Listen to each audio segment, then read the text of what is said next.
नमस्कार दोस्तों, आज की कहानी है अपनी पहचान कभी न छुपाएं। एक घने जंगल में सभी जानवर आनंद से रहते थे। वहाँ कहीं दूर से घूमते हुए एक सियार भी जा पहुँचा और आए दिन किसी न किसी जानवर के बच्चों को खा जाया करता था, जिससे सभी जानवर बहुत परेशान रहने लगे। सभी जानवरों ने एक सभा बुलाई और उसमें निर्णय लिया गया कि बच्चे के माता पिता में से एक बच्चे की रखवाली करेगा और दूसरा भोजन की तलाश करके उनके लिए भोजन की व्यवस्था करेगा। अब सभी जानवरों के बच्चे सुरक्षित रहने लगे। अब सियार भूख के कारण परेशान रहने लगा। उसने सोचा, सभी जानवर दिन भर अपने बच्चों की रखवाली करते हैं, परंतु रात में तो भोजन की तलाश में बच्चों को छोड़कर जाते ही होंगे। ऐसा सोचकर वह रात में भोजन की तलाश में निकल गया। उसने देखा कुछ ही दूरी पर हिरन का बच्चा अकेला है।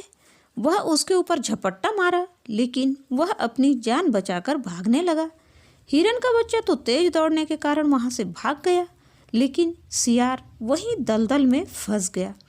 उसने मदद के लिए आवाज़ लगाई, लेकिन कोई भी उसकी मदद के लिए उसके पास नहीं आया, क्योंकि सभी जानते थे कि सियार उनके बच्चों को खा जाता है। कहीं से घूमते फिरते एक चालाक लोमड़ी उसके पास आई और बोली, मैं तुम्हें बाहर क्यों निकालूं? तुम तो सबके बच्चे को खा जाते हो। सियार बोला, नहीं बहन, मैं तुम्हारे बच्चों को नहीं खाऊंगा, लेकिन मैं तुम्हारे बच्चों को पहचानूंगा कैसे? लोमड़ी बोली, अरे भाई, मेरे बच्चे तो यहाँ के सभी जानवरों के बच्चे से सबसे सुंदर हैं, सफ़ेद, चमकदार और यहाँ वहाँ फुदकते रहते हैं। सियार बोला, मैं वादा करता हूँ कि मैं तुम्हारे बच्चों को नहीं खाऊंगा। अब तो मुझे बाहर निकाल दो।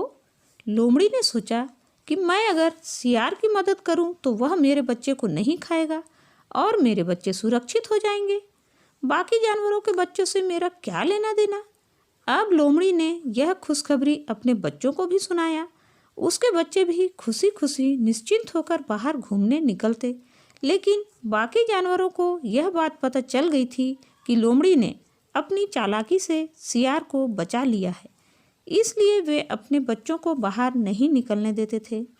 सियार भूख में दिन ब दिन दुबला होता जा रहा था। एक दिन वह भूख में व्याकुल भोजन की तलाश में निकला तो देखा छोटे छोटे 3 भूरे रंग के बच्चे खेल रहे हैं। सियार ने सोचा, ये बच्चे लोमड़ी के तो नहीं हो सकते, क्योंकि उसके बच्चे तो सफ़ेद, चमकदार और सुंदर दिखते हैं। मैं इन्हें खा जाता हूँ। ऐसा सोचकर वह उन बच्चों को एक एक करके खा गया और अपनी भूख मिटा लिया। उतने में ही लोमड़ी अपने बच्चों को ढूंढती हुई वहाँ जा पहुँची, जहाँ सियार मज़े से लोमड़ी के बच्चों को खा रहा था। उसे अपने बच्चों को खाता देख लोमड़ी सिर में हाथ रखकर रोने लगी और बोली, अरे तुमने ये क्या किया? तुमने मेरे ही बच्चों को मार डाला। यह सुनकर सियार बोला, अरे बहन, तुम्हारे बच्चे तो सफ़ेद और चमकीले सुंदर हैं ना, ये तो ऐसे नहीं थे। तुमने पहले क्यों नहीं बताया कि तुम्हारे बच्चे भी तुम्हारी तरह ही हैं? लोमड़ी को सियार की बातें सुनकर अपनी गलती का एहसास हुआ और बोली, इसमें तुम्हारी गलती नहीं है, ये सब मेरी ही गलती है। मुझे तुमसे झूठ नहीं बोलना चाहिए था। उसके बाद लोमड़ी ने अपने मन में ठान लिया कि वह अब कभी अपनी पहचान नहीं छुपाएगी।